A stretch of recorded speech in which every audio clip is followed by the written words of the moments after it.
안녕하세요. 책 읽는 뮤즈입니다. 오늘 소개할 책은 나의 하루가 글이 된다면 고정욱 지음 두 번째 시간입니다. 파트 3 삼촌이 남기고 간 책. 생각의 끄적거림이 글을 쓰게 만드는 습관이 된다. 삼촌은 그 뒤 엉뚱하게도 군대에 말뚝을 받고 직업군인으로 살다 고인이 되었다. 내가 작가가 된 후 삼촌의 책을 물려받아 읽었다고 이야기하며 동화를 쓰게 됐다고 하자 삼촌은 동화 작가가 되어 좋다고 말해주었다. 이처럼 동화에 대한 편견이 깨지는 건 순전히 삼촌 덕분이다. 작가가 된 내 삶에서 삼촌의 지분도 어느 정도 있다고 생각한다. 책에 남긴 그의 끄적거림은 어린 조카를 작가로 만들어 주었다. 고인의 명복을 빈다.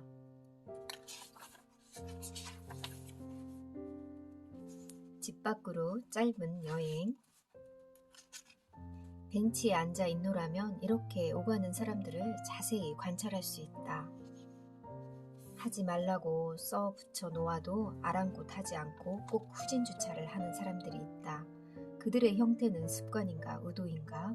출발하기 편하려고 후진 주차를 하는 거겠지만 뒤에 있는 화단의 식물에 매연이 뿜어져 나오고 덩달아 옆에 앉아 있는 나에게도 안 좋은 공기가 훅하고 밀려온다. 그러면 나는 배려심에 대해 생각하게 된다. 저희 아파트에도 이런 표지가 있는데 정말 지키는 차량은 별로 없더라고요. 한동안 벤치에서 자리 잡고 앉아있다 집으로 돌아오는 길에 화단을 지난다. 화단에 피어있는 접시꽃은 어느새 많이 자라 꽃이 피기 시작한다. 몇 장 스마트폰에 담는다. 짧은 집 밖 여행이었지만 많은 것을 보고 느꼈다. 관찰하고 또 관찰하다 보면 그것들은 언젠가 내 안에 숨어 있다가 내 글에서 생명을 얻는다. 다시 태어나서 살아 숨쉬게 된다. 작가가 관찰하는 습관을 갖는다는 것은 곧 글쓰기 습관이 되고 글이 모이는 습관이다.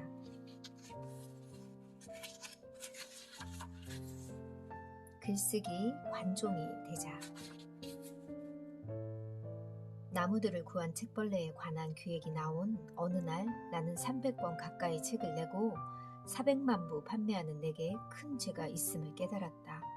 나로 인해 수없이 많은 나무를 베어낸 셈이기 때문이다.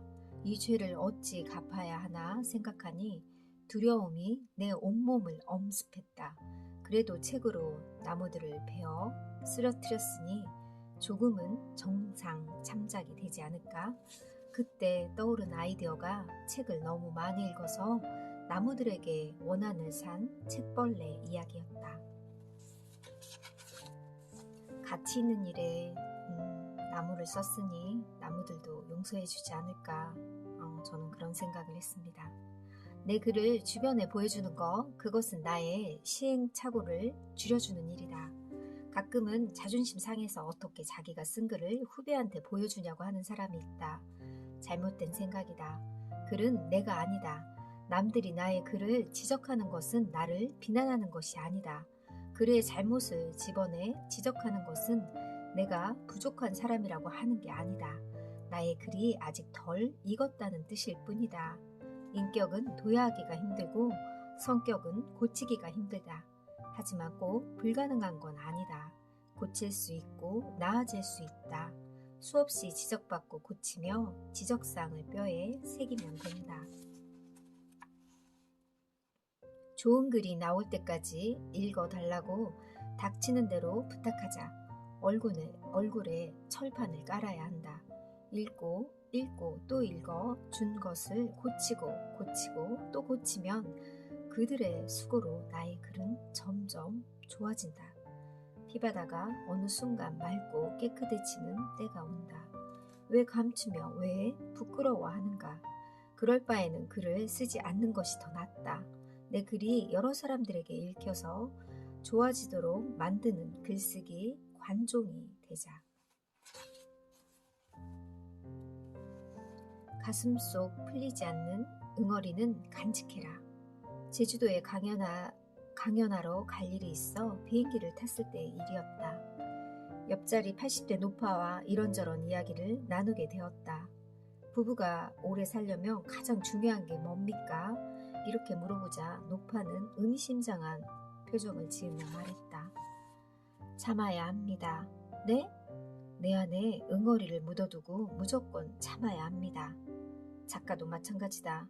내 안에 꼭꼭 숨겨둔 쓰고 싶은 이야기들을 풀어내지 않고 참을 줄도 알아야 한다. 나 역시도 강연에서 가끔 부모님 이야기를 하긴 하지만 아직 깊은 개인적 상처만은 글로 표현하지 않았다. 많은 비밀을 감추고 있는 작가인 셈이다. 그런 이야기들은 마치 비수와 같아 언제든 꺼내면 누가 됐든 베이게 마련이다. 그게 나나 혹은 독자일 수도 있다. 그래서 쓰지 않는다. 한번 써버리면 다시는 쓸 수 없고 그보다 더 강한 무기를 찾아낼 수도 없다.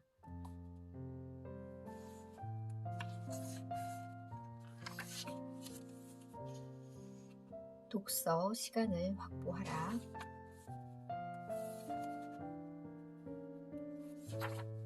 나는 강연을 하러 갈 때 최소 30분 전에 도착하려고 애쓴다.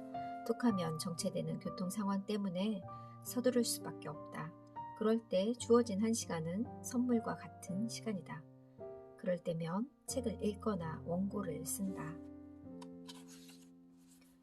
언제 어디서든 새로운 이야기를 나의 머릿속에 집어넣어야 한다. 신문도 좋고 광고도 좋고 잡지도 좋다. 글이 모이는 습관도 흡사하다.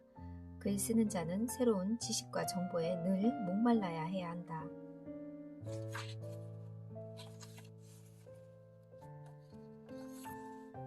이야기 흡혈귀가 되어라. 글을 쓰려는 자는 스토리 흡혈귀가 되어야 한다. 사람은 누구에게나 자기만의 스토리가 있다. 책으로 낼 수도 있고 강연을 해 사람들에게 들려줄 수도 있다. 스토리가 100만 개라면 우리에게 알려진 것은 한두 개뿐이다. 남을 만나서 내 이야기 하려고 애쓸 필요가 없다.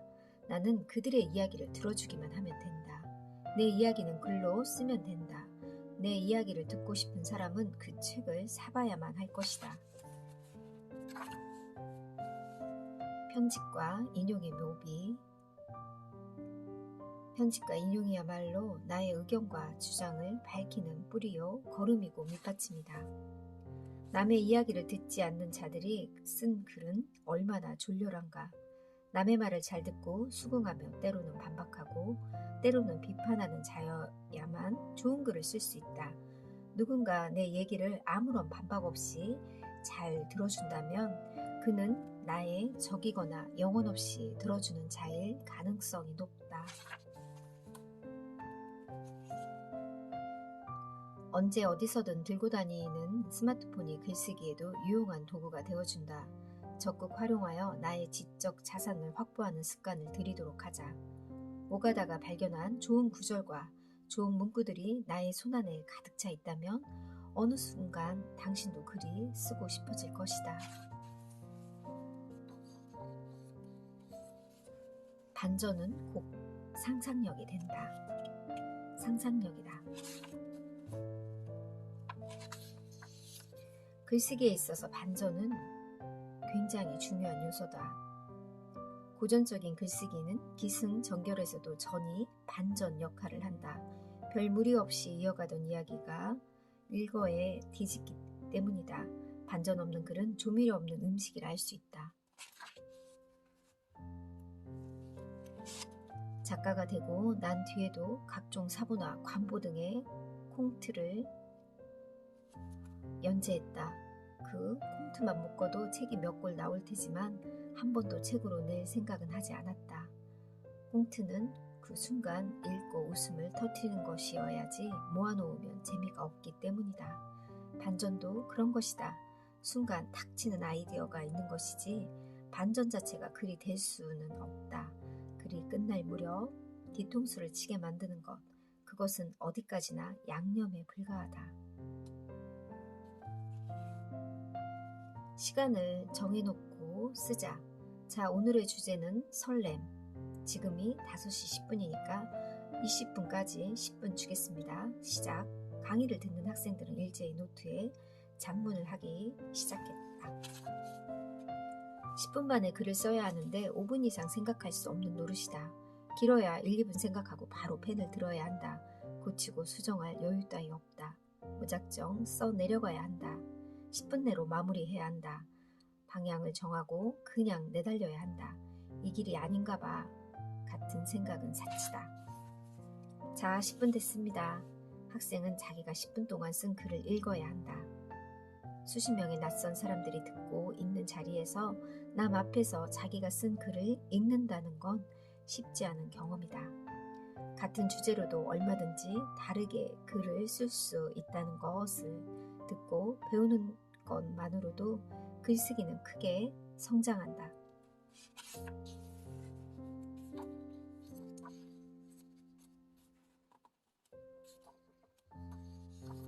맞춤법 규정은 백신이다.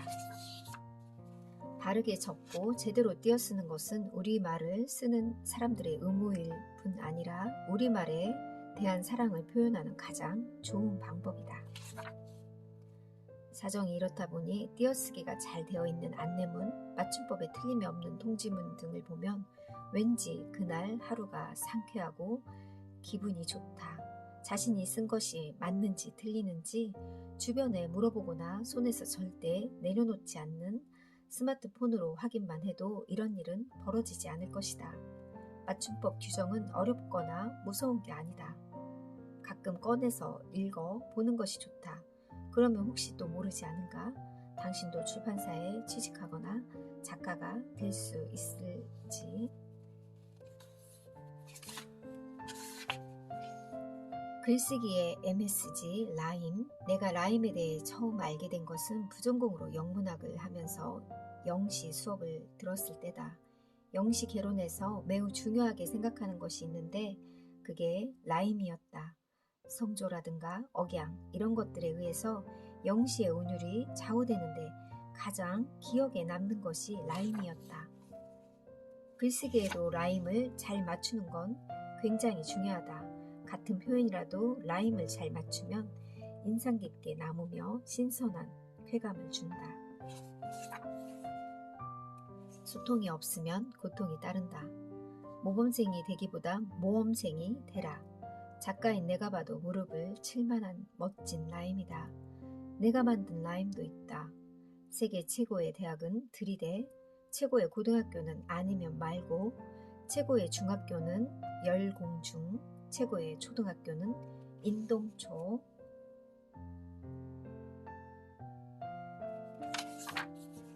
라임을 붙이는 습관을 통해 나의 글이 좀 더 업그레이드 된다는 것을 잊지 말자. 종이로 출력하라. 종이책의 장점은 수없이 많다. 전기가 없어도 읽을 수 있고 한 번에 원하는 페이지로 순간 이동할 수도 있다. 아무리 모니터상에서 쓴 글이 완벽해 보이는 것 같아도 출력해서 보는 습관을 길러야 한다. 줌을 알려줌이라는 책을 낼 때 일이다. 4명이 공동으로 쓴 책이기 때문에 원고를 모아 정리할 때도 각자 맡은 파트를 가지고 와서 합쳤다. 원고를 출력하여 4명이 함께 교정, 교열을 보는데 메가더스쿨 제2교장은 집에 프린터가 없다고 해서 다른 분이 출력해 온 인쇄물을 보면서 교정을 보았다. 컴퓨터가 망가져도 내 글이 보관되는 경우도 있으니 말이다. 출력이야말로 내가 일한 정신노동에 대한 육체노동의 증거라 할 수 있다. 그리고 작은 출판 행위이기도 하다. 인지적 오류를 합리적 희망으로. 중고등학교 때 일이다. 내 바로 밑에 2살 터울 동생은 사춘기를 겪으면서 부모님 말씀을 잘 듣지 않았다. 한 번은 내 방에서 동생과 다툼이 있었다. 그때만 해도 욱하는 성질이 있었던 나는 말 안 듣고 집안의 평화를 해치는 동생을 어떻게든 제지하고 싶었다. 돌이켜보면 나는 장남으로서 동생들에게 리더 역할을 해야 한다는 강박감이 있었던 모양이다. 아마도 군인인 아버지의 영향이 크지 않았을까 싶다. 모든 걸 주도하고 이끌어야 리더라고 생각하는 아버지의 영향이 청소년기 나의 생각을 사로잡고 있었던 것이다. 그날 나는 내 리더십이 무너진 것을 속상해하며 종이에 뭔가를 마구 끄적였다. 나의 억울함을 글로 썼던 것이다. 그때 신기한 경험을 했다. 자초지종을 글로 쓰기 시작하자 내가 왜 화가 났는지, 동생이 무엇을 잘못했는지가 한눈에 정리되었다.